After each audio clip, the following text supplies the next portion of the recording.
안녕하세요 여러분. 오늘은 5번째 시간 비동사의 12시제에 대해서 알아볼 수 있도록 하겠습니다. 저번 시간에는 일반 동사가 어떻게 12번 변하는지 전체적으로 살펴보았는데 오늘은 비동사가 어떻게 12번 변하는지 전체적으로 살펴볼 수 있도록 하겠습니다. 우선 비동사 플러스 형용사 형태를 먼저 살펴볼 수 있도록 하겠습니다. 이 비동사 플러스 형용사는 주어가 어떤 상태이다 라는 것을 나타내 줍니다. 비동사는 이렇게 현재일 때 be, 과거일 때 was와 were인데요. 주어가 단수이면 was를 사용하고 주어가 복수이면 were를 사용하고요. 이렇게 세 번째는 being을 써서 과거 분사 형태를 나타냅니다. 물론 현재 분사는요, being으로 사용할 수 있습니다. 일반 동사에서 설명드렸듯이 분사는 영어와 인도에 존재하는 형용사 형태로서 형용사라고 생각하시면 됩니다. 이렇게 전체적으로 4개의 시제, 현재에서 4개, 그리고 과거에서 4개의 시제, 미래에서 4개의 시제가 있습니다. 우선 1번 시제는 현재 시제로 예문에는 I am hungry가 있습니다. 이렇게 비동사가 있고 주어가 I라서 am으로 변화를 시켰습니다. 그리고 형용사 hungry를 붙였습니다. 여기서 비동사의 의미는 주어가 어떤 상태이다 라는 의미이고 여기에 형용사 hungry, 배고픈의 의미로 내가 배고픈 상태요 라는 의미입니다. 즉 한국어답게 하면요, 내가 배고파요 라고 하실 수 있겠죠. 근데 배고파요 라고 이렇게 한국어답게 자연스럽게 하면요, 많은 분들이 hungry를 배고프다 라는 동사로 생각하십니다. 우리나라 말에는 형용사에 바로 다를 붙여서요, 이렇게 다를 붙여서 동사처럼 활용할 수 있기 때문에 그런 혼란이 오는 것은 당연합니다. hungry는 배고프다가 아니고 배고픈이라는 형용사임을 잊지 마세요. 다른 형용사들을 여기에 살펴보시면요, 이렇게 sad는 슬픈, cute는 귀여운, happy는 행복한, angry는 화가 난, hot은 더운, cold는 추운인데요. 이걸 우리나라 말에서는 슬프다, 귀엽다, 행복하다, 화가 난다, 덥다, 춥다라고 생각하셔서 이걸 영어에서 똑같이 동사라고 생각하시면 안 됩니다. 그래서 I am hungry는 나는 배고픈 상태예요 라고 먼저 익히는 것이 정말 중요합니다. 두 번째 시제로 현재 진행형 시제입니다. 일반 동사는 동작을 나타내 주므로 진행형이 되는데 상태를 나타내주는 비동사는 진행형이 원칙적으로 되지 않습니다. 하지만 진행으로 만들어야 하는 경우가 생기다 보니 일반 동사에서 빌려왔습니다. 그것이 get입니다. get은 의미로 얻다, 받다의 의미가 있는데 여기서 배고픈 상태를 계속해서 받고 있다, 배고픈 상태를 계속해서 얻고 있다라는 의미가 되겠죠. 그걸 자연스럽게 한국어로 해보시면요, 점점 배고파요 또는 점점 배고파지고 있어요 라는 의미가 됩니다.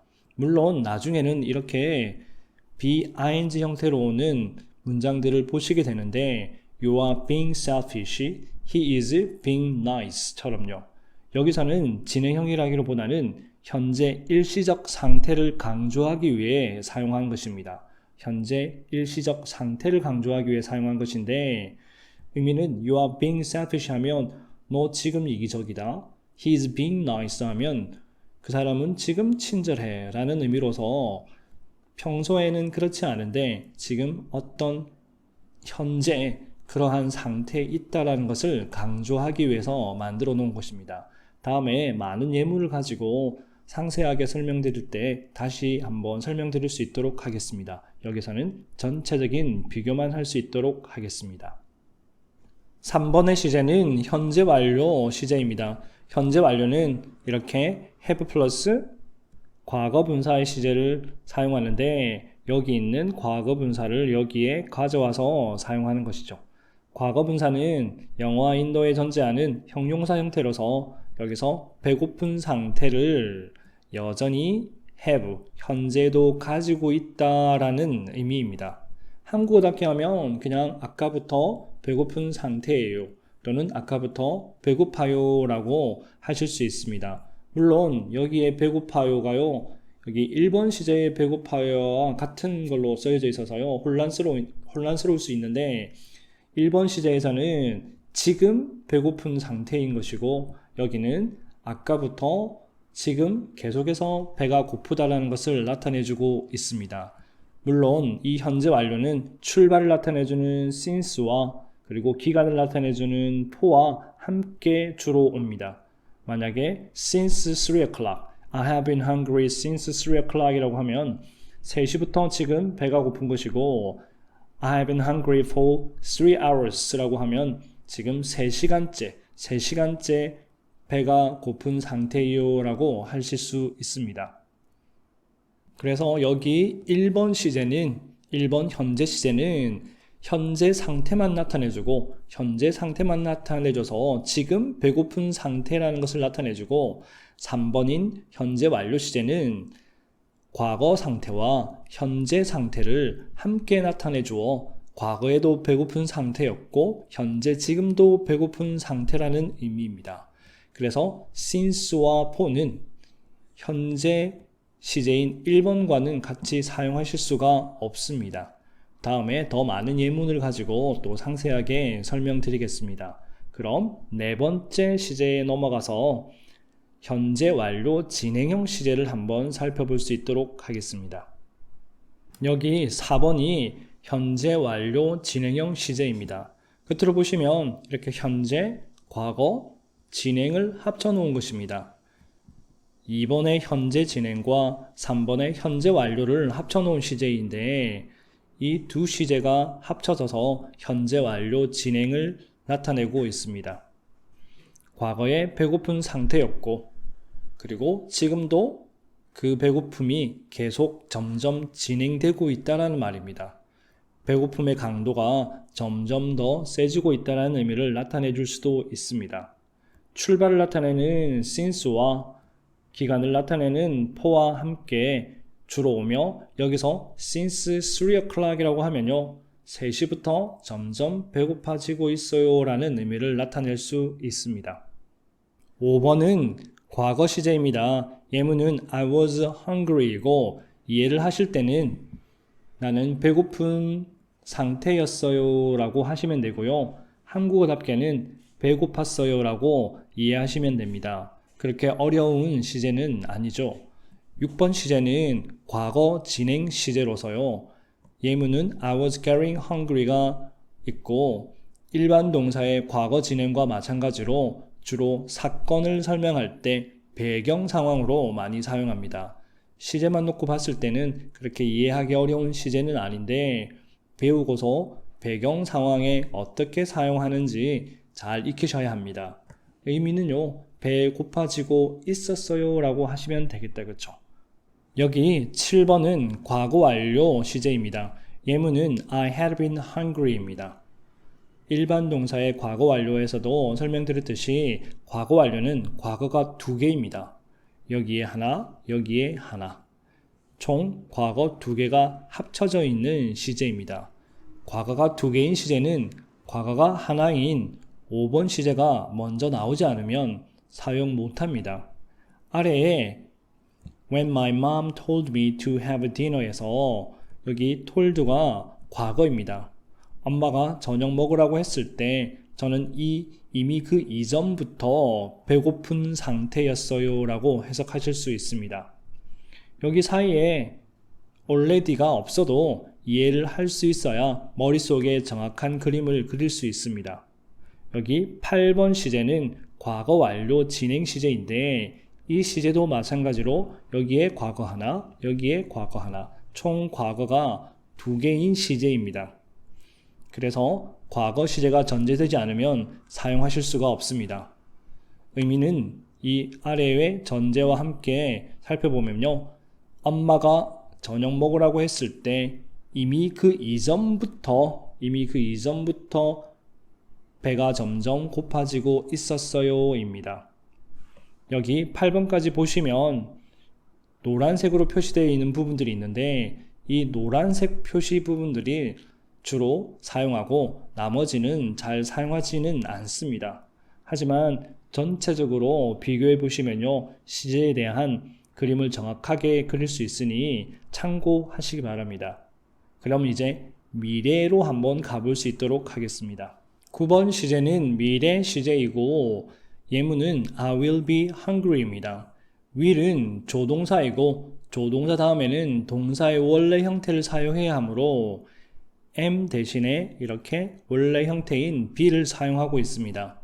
의미를 이해하실 때는 배고픈 상태일 거예요 라고 하시면 되고요. 한국어답게는 배고플 거예요 라고 이해를 하시면 됩니다. 이렇게 한국어답게도 꼭 기억하셔야 되는 이유는 다음에 작문을 하실 때 도움이 됩니다. 10번은 미래 진행 시제이고요.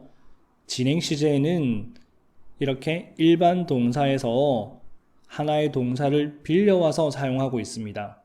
이 의미는 미래의 그때에는 점점 배고프고 있을 거예요 라는 의미가 됩니다. 11번은 미래 완료 시제로 예문은 I will have been hungry 입니다. 의미는 미래의 그때에는 그 이전부터 배고픈 상태일 거예요 인데요. 이 미래의 그때에는 이라는 어떤 전제를 여기 아래의 예문을 그 전제로 사용하실 수 있습니다. By the time I get home, 제가 집에 도착했을 때쯤에는 그 이전부터 배고픈 상태일 거예요 라고 이해하시면 됩니다. 여기 12번은 미래 완료 진행 시제로 예문은 I will have been getting hungry가 있습니다. 당연히 진행이니까 일반 동사에서 get을 빌려왔습니다. 여기 아래에 있는 미래 예문을 다시 전제해서 By the time I get home, I will have been getting hungry라고 하면 내가 집에 도착했을 때쯤, 그러니까 미래의 그때에는 그 이전부터, 그러니까 도착하기 전부터 배가 점점 고파지고 있을 거예요 라는 의미입니다. 하지만 이 미래 완료 진행 시제는요, 거의 사용할 일이 없으니 이런 형태가 나오겠구나 정도로만 이해하시면 됩니다. 그리고 일반 동사 12시제와 마찬가지로 비동사 12시제도 형태를 익히시려면요, 현재 시제 4개만 잘 익히시면 됩니다. 이 현재 시제 4개에서 첫 번째 이 am을 was로 바꿔주시고 그리고 have를 had로 바꿔주시면 과거 시제가 되는 것입니다. 그리고 여기 I와 am 사이에 will을 집어넣어 주시면 미래 시제가 돼서 미래 시제 4개가 되는 것입니다. 네, 당연히 will 다음에는 이 am을 be로 바꿔 주셔야겠다. 그렇죠? 이렇게 4개 시제만 잘 익히시면 비동사의 12시제 형태를 익힐 수 있으니까요. 참고하시기 바랍니다. 그럼 비동사 다음에 명사나 전치사가 올 때도 어떻게 변하는지 한번 살펴볼 수 있도록 하겠습니다. 12시제로 변화시킬 수 없는 경우도 있어서 주로 많이 사용하는 시제 변화만 볼 수 있도록 하겠습니다. 이렇게 전체적으로 비동사 다음에 형용사가 오고 명사가 오고 전치사가 오는 형태로 나눌 수 있습니다. 형용사가 오는 형태는 앞에서 설명드린 대로입니다. 단지 이 비동사 대신에 일반 동사에서도 상태를 나타내주는 동사들이 있는데 대체해서 말할 수 있습니다. 예를 들어서 여기 보기와 같이 I feel hungry. 그래서 feel은 일반 동사인데 이렇게 형용사를 취해서 저는 배고픔을 느껴요 라고 해석하실 수 있습니다. 이러한 동사를 문법에서는 지각동사 또는 감각동사라고 하는데 예외적인 것으로 시험 문제에 자주 출제가 되죠. 이러한 동사에는 look, smell, taste, sound가 있는데요. 예를 들어서 그냥 good이라는 형용사를 붙이면 it looks good, it smells good, it tastes good, it sounds good 이라고 사용하실 수가 있습니다. 여기 명사가 오게 되면 의미가 이다인데 주로 주어의 신분, 직책, 소속 등을 이야기해 줍니다. I am a teacher가 저는 교사예요 라고 해석될 수 있겠죠. 그리고 I have been a teacher는요, 이전부터 교사예요인데요. 주로 이 출발점을 나타내주는 since와 기간을 나타내주는 for와 함께 서여서 I have been teacher since 2000이라고 하면 2000년도부터 저는 교사예요 라는 말이 되고요. 기간을 나타내주는 for와 함께 쓰면 I've been a teacher for 10 years 라고 하시면 저는 10년째 교사예요 라는 의미가 됩니다. 과거에도 교사였고 2000년에도 교사였고 지금도 교사이고 그리고 10년 전에도 교사였고 지금도 교사예요 라는 의미를 나타내 주게 되는 겁니다. 당연히 I was teacher는 교사였어요고요. I will be a teacher는 교사일 거예요 라는 의미를 지닙니다.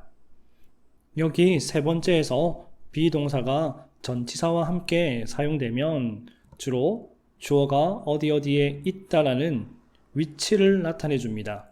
주로 전치사 at, 점을 나타내 주고요. 전치사 on, 면을 나타내 주고 전치사 in, 공간을 나타내 주는 것과 함께 사용됩니다. 예를 들면 I am in the classroom 이라고 하면 저는 있어요, 교실 안에요 라는 의미가 되겠죠.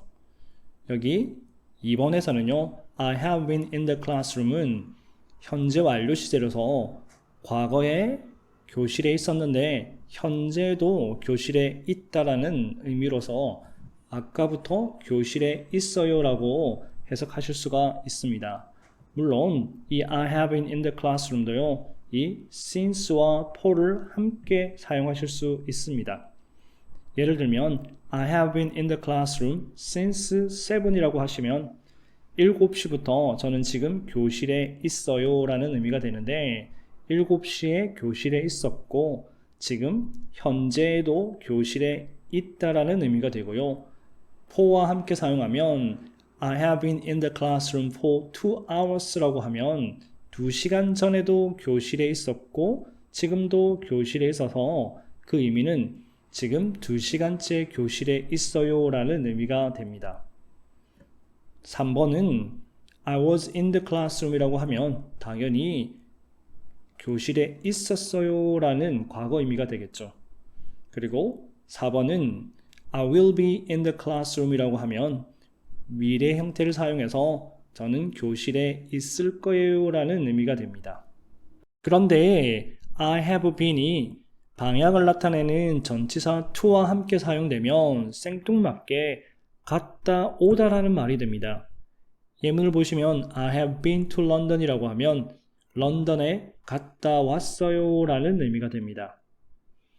만약에 I have gone to London 이라고 해버리면 가버리고 현재 여기에 없는 것이 되므로 갔다 왔다 라는 표현을 해주고 싶을 때는 비동사에서 I have been to London 이라고 하셔야 합니다.